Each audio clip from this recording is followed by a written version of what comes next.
18th of March, Rabbi Moore, Parsha Hashavua with Rashi, Vayikra.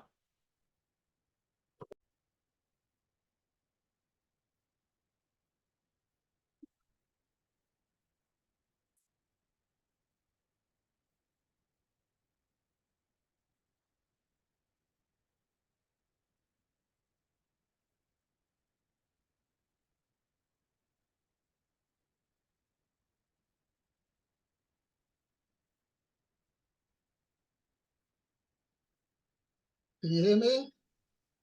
Yes, I can hear you. Okay, good. Right. Okay, let's go.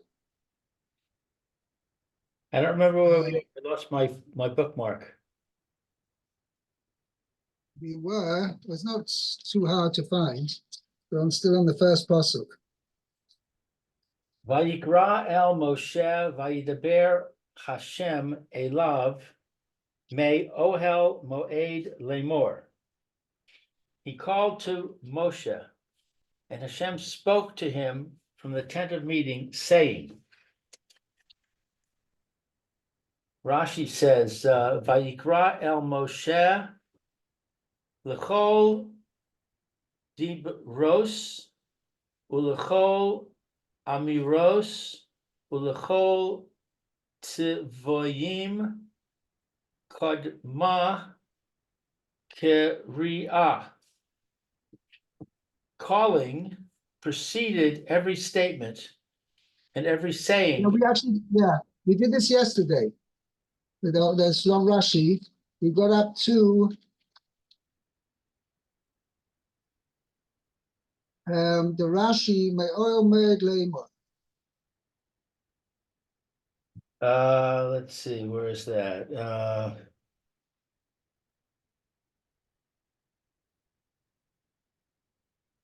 Me'ohel Moed. No, there's two, and then there's the next one. It says Me'oel Me'ed Leimor. You have that? Me'ohel Moed Lemor. Yachol Mikol Habayis.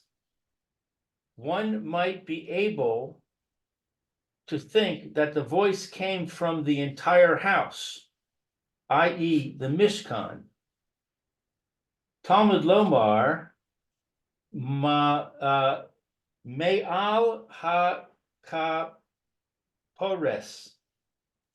To teach us otherwise, the Torah says, from above the lid of the ark, Yachol Me'al HaKapores Kula. One might be able to think that the voice came from the entire Kapores. Talmud Lomar, Mikan Shnei HaKeruvim. It came from between the two cherubs. Lemor. Tzei ve'emor lahem divrei kikushin. God said to Moshe. Okay, so first of all, just let's summarize the Rashi before. Rashi is saying that the voice of Hashem emanated from the tent of meeting, but it was not the entire tent of meeting. Basically, what comes out from Rashi, that the specific point, specific place where the divine voice emanated from was between the two cherubs. And as Rashi mentioned, we mentioned this yesterday, that Moshe Rabbeinu, who was inside the Ohel Moed when he heard the divine voice, right? Because the divine voice only Moshe was the only one who heard it, number one. And number two, it like filled the entire, it was a extremely loud voice, but it only was heard inside the Ohel Moed. It did not go further. And it was not due to the, to the insulation of the walls. It was a miraculous phenomenon. Now, what exactly is the Ohel Moed? Is that the The entire Mishkan? Or is the that Mishkan means the structure between the wooden walls, not the courtyard. not the courtyard? Okay. No. Um, God Hang said to on. Moses, go out and say winning words to them. Bish vilchem hu need bar imi. Say to them, on your account, he communicates with me. Shekain matzinu shekol shaloshim ushmoneh shana shehayu Yisrael ba'midbar kim nudim. As we have found that the entire 38 years that Israel were in the desert, like those who were excommunicated, min ha miraglim ve'e lach, from the sin of the spies onwards, lo nis yached ha dibur im Moshe. The speech of God did not seclude itself with Moses. Shne'emar, Vayihi cha'asher tamu kol anshe ha'milchama lamus. As it says, and it came to pass when all the men of war ceased to die. I'm sorry. Vayidaber Hashem alai lemor. Hashem spoke to me, saying, Elai haya hadibor. Only then was the speech to me. Davar acher, alternatively, te ve'emor lahem divarei. Go out and tell them my words. Right. The hashiveni, and that's the Vayikra point over here. Give you the answer to me. Yeah. I'm sorry. Hashiveni.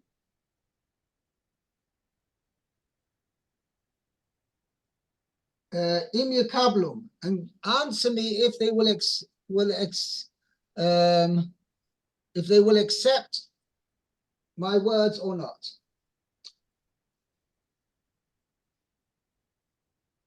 Basically, what he means is, even though obviously HaKadosh Baruch Hu knew what the answers, because HaKadosh Baruch Hu knows everything, okay?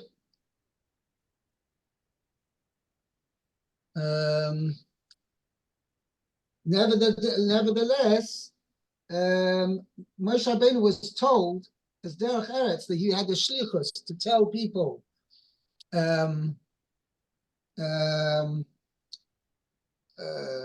to tell the Jewish people what HaKadosh Baruch Hu had told him to tell them. So therefore, HaKadosh Baruch Hu teaches us Derech Eretz that we should that he should report back to HaKadosh Baruch Hu whether the people accepted it or not. Okay? Kama shne'emar vayashev Moshe es divrei ha'am v'gomer. As it says, and Moses reported the words of the people, etc.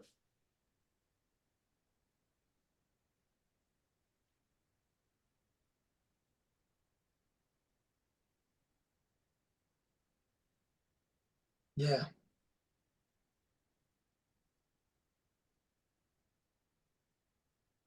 Hello?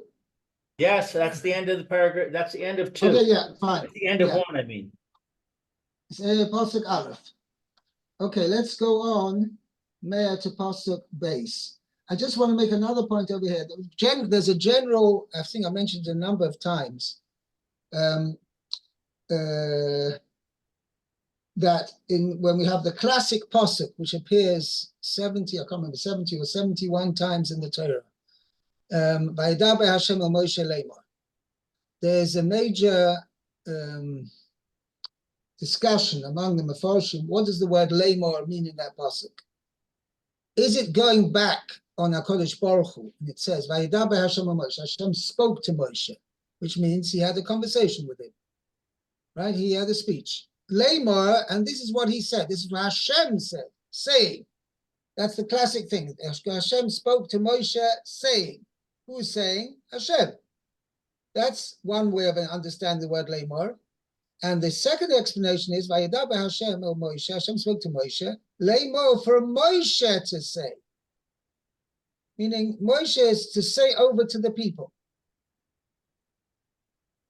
Okay, or in this particular case, Rashi says, well, here Rashi says two explanations. That's what the two explanations are. Lemor, interesting. Here Rashi seems to understand both of them are going on Moshe. One is to tell, say v'emor lehem divrei kibushim, go and tell them words of reproof. So Moshe was to tell over to the Jewish people the importance of what HaKadosh Baruch Hu is going to tell them. Okay? And that's one explanation. The second explanation is that Lemor means HaKadosh Baruch Hu told Moshe, spoke to Moshe, that he should report back to HaKadosh Baruch Hu. But both are going on Moshe. Yeah? Now, why does Moshe, you see quite clearly here, Rashi explains that both, according to both explanations, Lemor refers to Moshe, and Moshe was to say something. Why? How those Mefarshim understand that the regular pasuk Vayidaber Hashem el Moshe Lemor refers to Hashem say, and the answer to that is very simple, because the next pasuk it says quite clear. Hashem said to Moshe, "Daber b'nei Yisrael v'amar aleim." Speak to the Bnei Yisrael, and you shall say to them. And then, in other words, HaKadosh Baruch Hu said quite clearly what he was saying. Means it could have just as well said, Vayikra Moshe, he called to Moshe, the word Lemor is redundant, because it cannot mean that this is what Hashem said, because it says quite clearly, he said, Daber b'nei Yisrael v'amar aleim. So there's another point which maybe I missed out. According to the explanation that you say, Vayidaber Hashem el Moshe Lemor means Hashem spoke to Moshe, saying, the word Lemor l'chayra is redundant. It just says, Vayidaber Hashem el Moshe. Hashem spoke to Moshe. And you say whatever he said. What's the word Lemor, the significance of the word Lemor? So Chazal Darshan, and they say as follows, that Dibor was the actual words of Torah Shebiksav. Lemor refers to Torah Shebal Peh, because besides the actual words of which are which are written in the Torah, which actually say what the words which Hashem said to Moshe, Torah Shebiksav, HaKadosh Baruch Hu told Moshe Rabbeinu a lot more than that, i.e. Torah Shebal Peh. And this is what's indicated according to those Mefarshim explain it this way. Hashem spoke to Moshe, the words written in the Torah, Lemor, saying that he said, and this was given to him, to Moshe, not as a written law, but as an oral law, everything else connected with the written word, the following written words. Okay? Now, over here, this cannot be explained in that way, because you've got the next pasuk, Daber b'nei Yisrael v'amar aleim. Speak to Bnei Yisrael, and you shall say to them. And that in itself, Daber b'nei Yisrael, is referring to the Torah Shebiksav. V'amar aleim is referring to Torah Shebal Peh.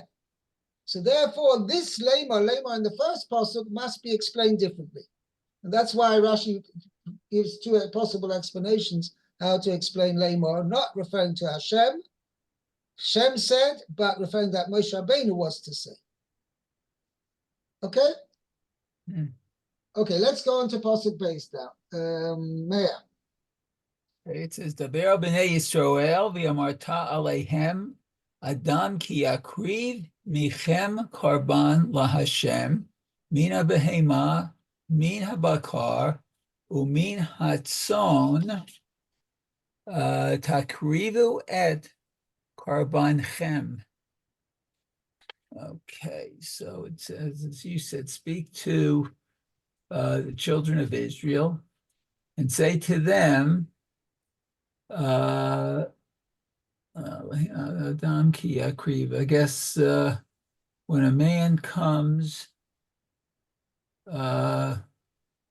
within you, from you, michem, with Adam, a a offering, person. a person. You really have to rather translate as follows. Adam mikem, any man among you, any person among you. Ki Oh, yakriv, when he offers korban lashem, right, an offering to Hashem. That's so from that's, from an animal, from cattle, or from sheep.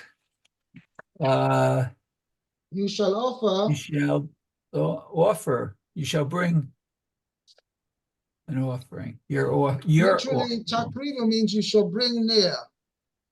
Ah. Akrivu.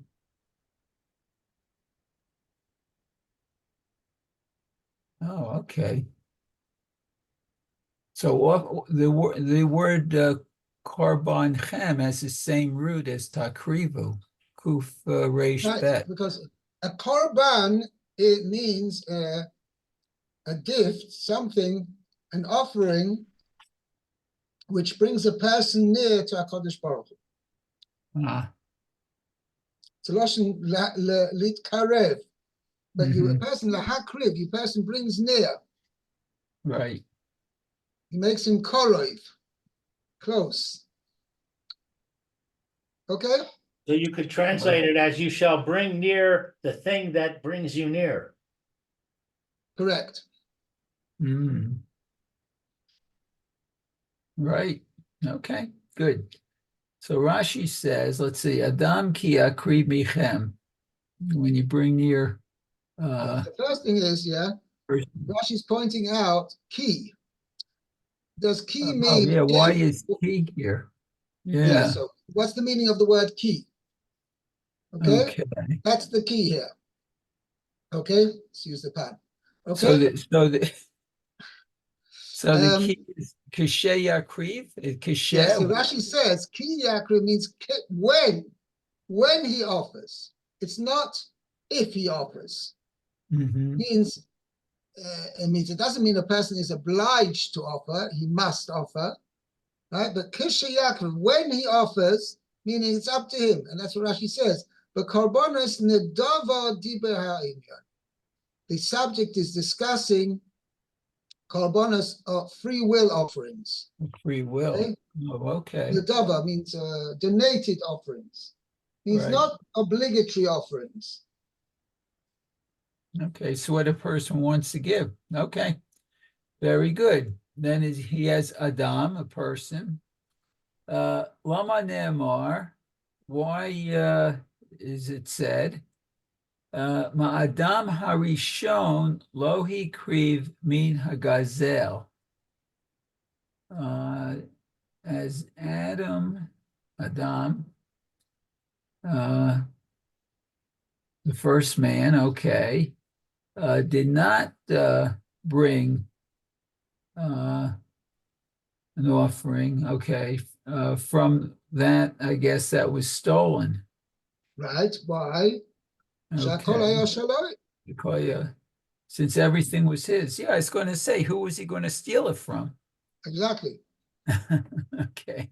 Afatem, also you, lo takrivu min hagazel. So you should not bring an offering from that which was stolen. Okay. And then it says, ha behema. Yeah. Why is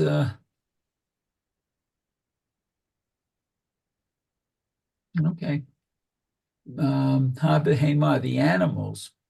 Yeah, min ha-behema, because we're going to see, this is like a preamble, this possibly a preamble to the to a number of dinim. So, because the Torah is going to describe, there's one din for korbanos offered from cattle, and there's another din of korbanos offered from sheep.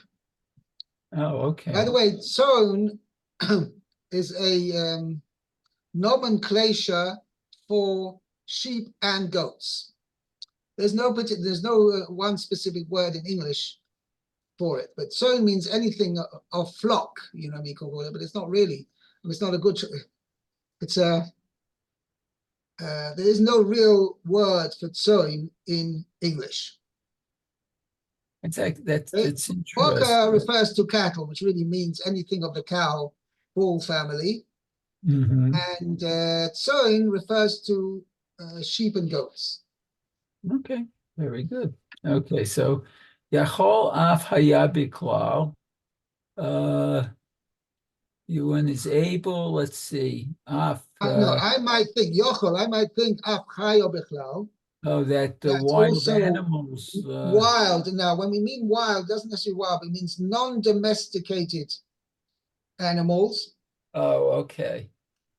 So, because the Torah makes a clear distinction between domesticated animals, which are cattle and sheep and goats, okay, baka and soy, and there's chaya, which are non-domesticated animals, which can range from anything from kosher non-domesticated animals like deer and gazelles and anything from the deer family, okay, or Okay. and similarly other similar things. The Torah writes in Parshas Re'eh,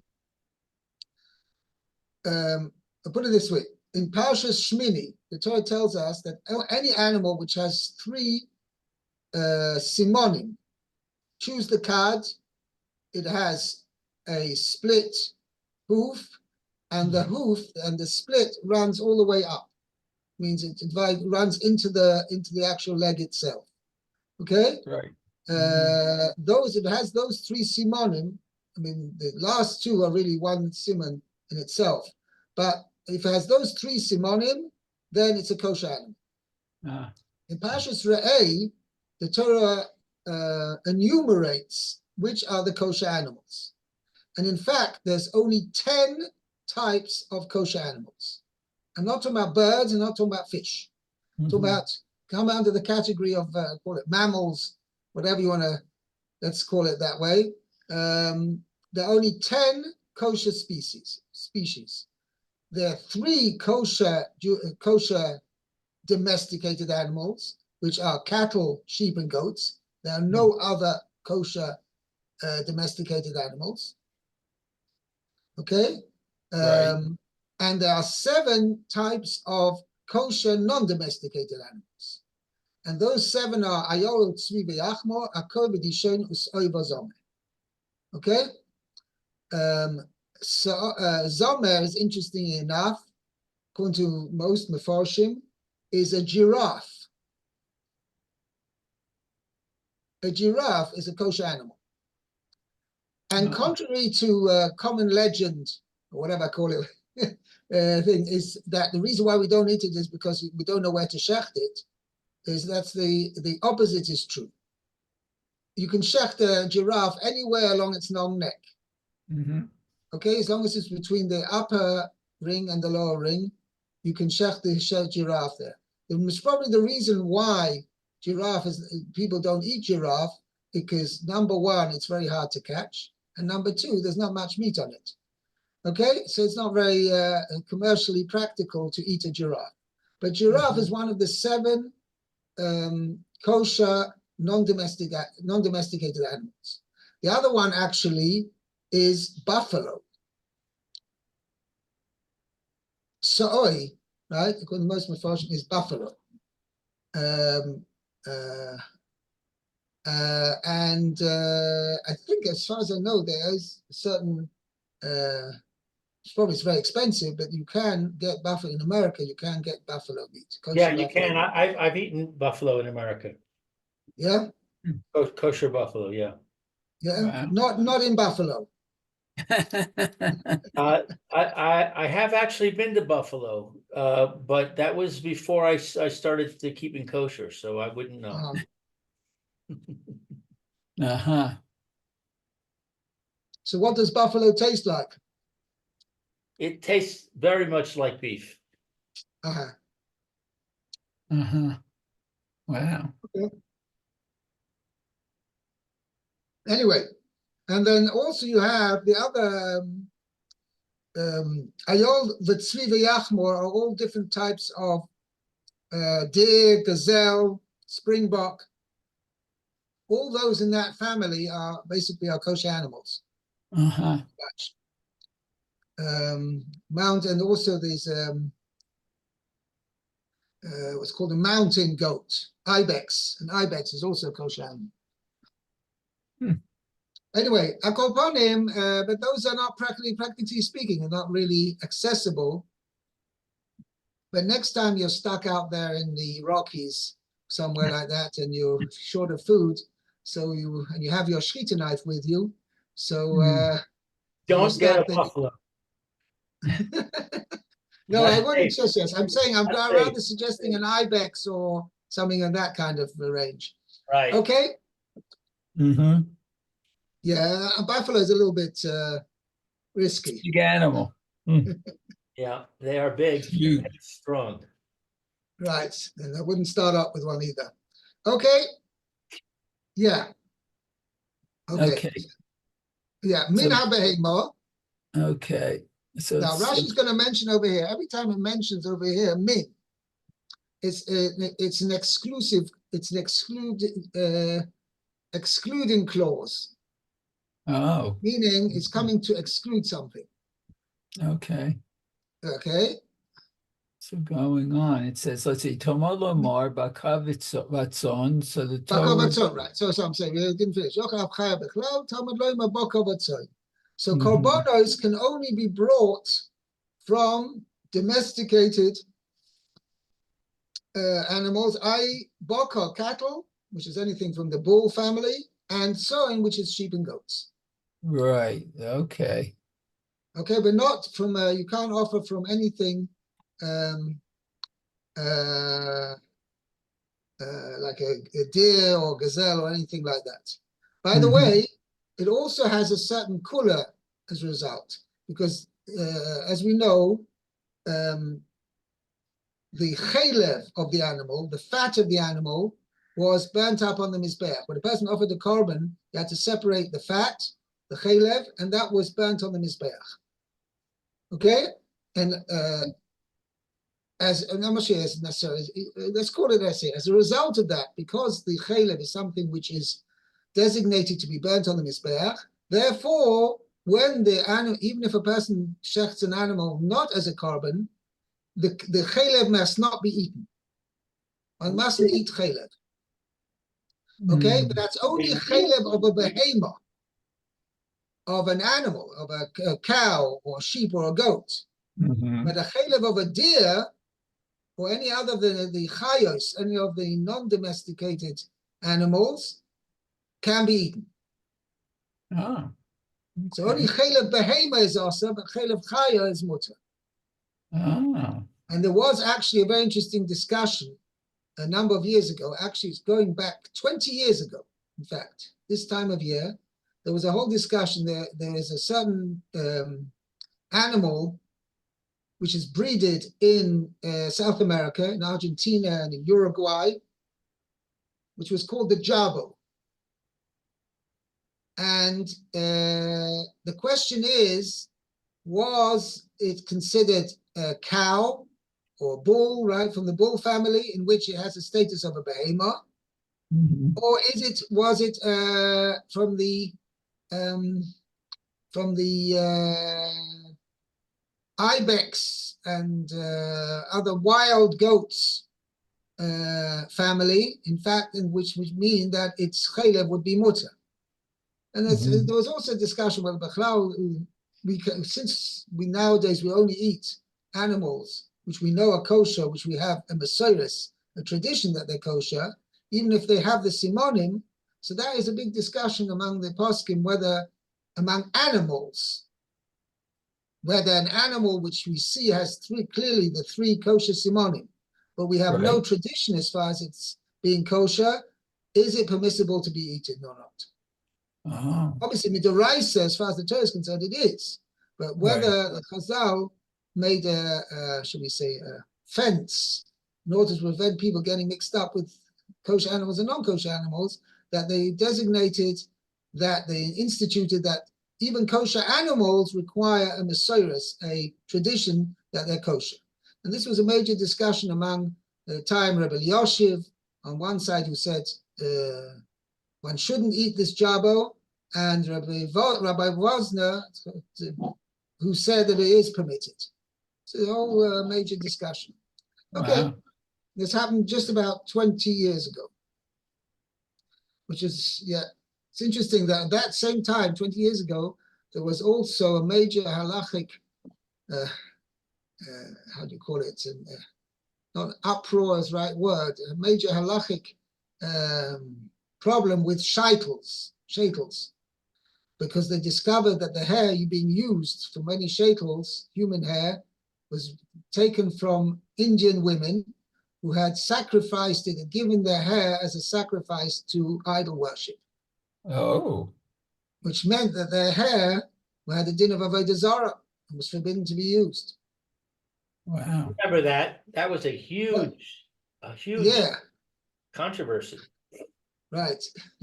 They were Controversy. burning, they were burning wigs in New York, I remember. Right. Yeah. Yeah. Yeah. I also remember another discussion about an animal called a barbaroussa, which was from Australia. And it has the character, it looks kind of like a pig. But it chews its cud.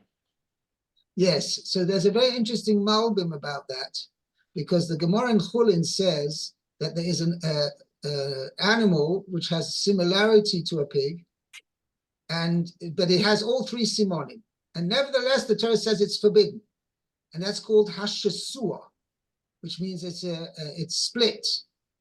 And the Malbim says, this was written about 150 years ago, about that.